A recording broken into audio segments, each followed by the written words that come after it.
We continue live from T-Mobile Park. I'm here covering the Mariners' second scrimmage of the week as they prepare for the Detroit Tigers coming up this weekend starting on Saturday. Dave Wyman is down there at the Virginia Mason Athletic Center, and he's got company with him.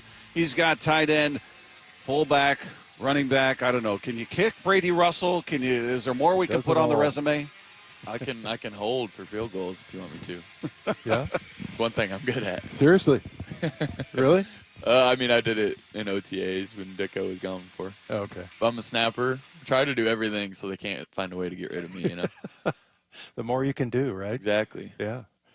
Hey, what's this, Brady, what's this season been like for you on offense, just looking at the offense? Because, you know, we spent a lot of time talking about this team before the season, and there was a certainty about the defense. There wasn't much turnover. It was the same system, same coaches. Everything changed on the offense. Quarterback, wide receivers, coordinator, everything was new. So we weren't really certain what to expect. So I'm curious what your expectations are versus what you've seen to this point. I think my expectations are pretty much being filled. One of the things I love about our new offense is that it feels like there's an answer for everything. Like any situation a defense can throw at us, like we've got answers and we're finding them in games, and we can do a better job. But I think we've been executing at a pretty high level so far. But yeah. Yeah, you know, it's interesting. We were kind of talking during the break about how, you know, you're a fullback, and that kind of was a position that disappeared for a while there. I thought tight ends were going to go away just because of all the four wides and everything. But it's kind of cool. And I was telling you a little bit about how, like, Halani said he'd never run behind a fullback. But they also seem to appreciate it because it's kind of like you got an extra guy to sort of clean up whatever mess is in front of you. And, yeah, it's kind of interesting that you know, I don't want to say the complexities, but I mean, you know, adding an extra fullback, I feel like you guys have an advantage over other teams because you just don't see it that much, right?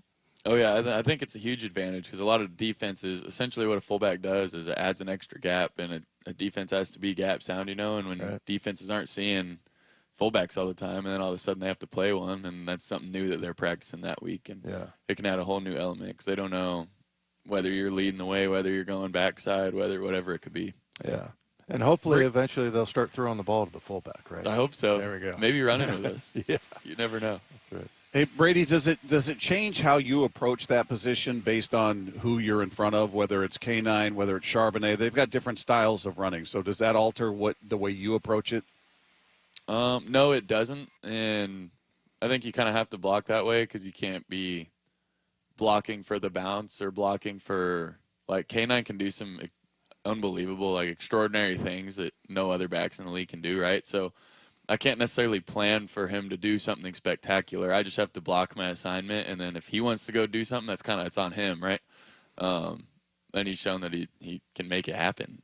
So do you appreciate guys like Charbonnet just because it kind of gets, like, offensive linemen and fullbacks fired up when he runs somebody over? Yeah. And I'm looking at it as a former linebacker. I'm like, that's a guy that can put a move on you or he can humiliate you. Mm-hmm. And nobody wants to get humiliated. But, yeah, that must get you fired up when you see a runner just, you know, plowing over defenders. Yeah, it's something I love because they don't know if he might make a miss, so they're on their heels. And then when he puts his shoulder down, it's not going to be pretty for him. So. That's right. Hey, Brady, what's your impression been of Sam Darnold to this point? He was part of the newness of the offense we were talking about, and Dave there and I had spent a lot of time talking about him last season when he was with Minnesota and just the turnaround in his career. And to this point, looks like he's continuing that here. But for you, being on that side of the ball, just talk about who he is in that huddle, who he is as a leader out there. Yeah, so I love Sam. He's awesome dude, and I think one of the things that's fun is he's just a really personable guy. Like, he'll be eating lunch with you in the cafeteria, and I don't know, he's a good leader and communicates well, and he's just a genius too. Like, everything, it feels like he knows exactly what's going on all the time, which I guess is exactly what a quarterback is supposed to and has to do. But it's impressive to watch and to be around, and to work with him is pretty special. Yeah, I've seen him in a couple of instances where he'll take one in the chops, like he'll get hit pretty hard, and he just seems very steady. Like, that's what you want from your quarterback, right? Mm-hmm. Yeah, in a sense. I mean, he gets fired up when he should, but he's also relatively emotionless. I mean, he definitely has emotion, but in a good way. He's emotionless. Like the bad things that are happening, it's not going to affect him and get in his head. Yeah. He'll just get right back up and make a play the next one. So.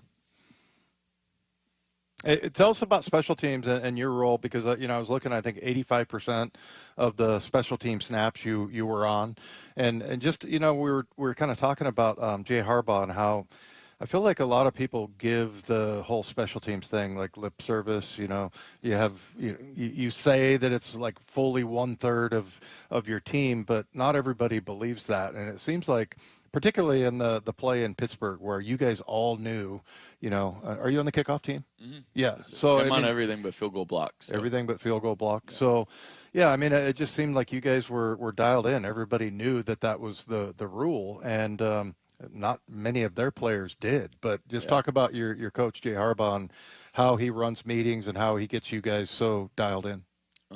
Jay's awesome. He's another really good example of what I feel like is a genius. Like, he's super smart and he knows what's going on, and he's just incredibly dialed in on the details.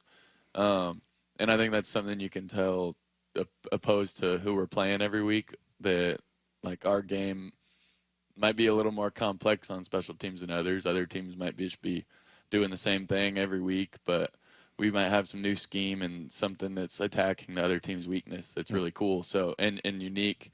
And I think the cool part is the priority you do see in special teams, and that, like, a guy like myself, I can find my way onto the roster just by executing well at that facet of the game, I guess. Because there's teams where, I mean, they don't keep a single sole special teams player. It's just a hodgepodge of guys on offense and defense. So it's definitely special, and it shows the priority we have in that part of the game and how it can be. There's a lot of big plays that can come from it if you want there to be. Right. Yeah.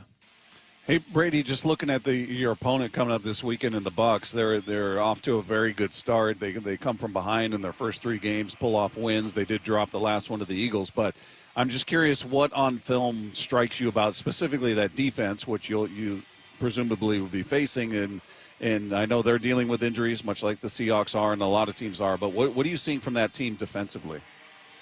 I think it's a team that I don't want to say have the same identity as us, because I don't believe anybody does, but tries to have the same physical identity that we pride ourselves on, and that nobody wants to play against us because we operate at such a high level and we're mean when we're out there. So I think that's something they're trying to do too, and they do a really good job of it. But I guess on Sunday it'll be a perfect test to see who the big dog really is.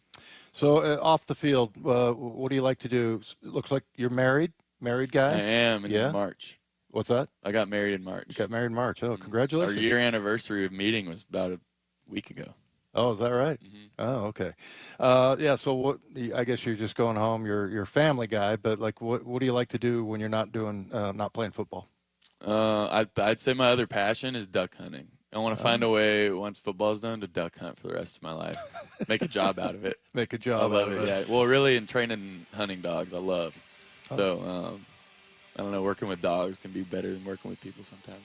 Yeah, I think my co-host would agree with you on that. Yeah, dogs are better than people. Yeah. Where do you do that? Where's a good duck hunting spot, so to speak? Is that what state would you be secrets? In? No, I'm kidding. Washington's fantastic. That's what's cool. I lived in Colorado forever and was getting by shooting.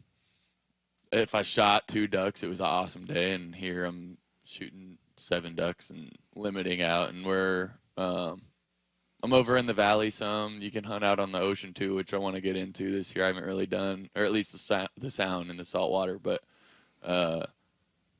Washington's like an unbelievable spot. The Pacific Flyway. Yeah. Does nice. The wife go duck hunting with you? I think her second time coming here last year, I took her duck hunting and she knocked one down. It was fun. Yeah, she actually loved it, or at least said she loves it. Yeah. Yeah. But we have a great time when we're out there. You're pretty much sitting there hanging out, and then you shoot when birds come by. So there you go. That's what keeps a marriage together. I know. Do everything together, right? Yeah. All right. Brady, thanks for taking the time with us, man. We appreciate it, and we wish you nothing but the best against the Bucs and the rest of the season. Thanks so much. Well, yeah, thanks for having me on. I appreciate y'all.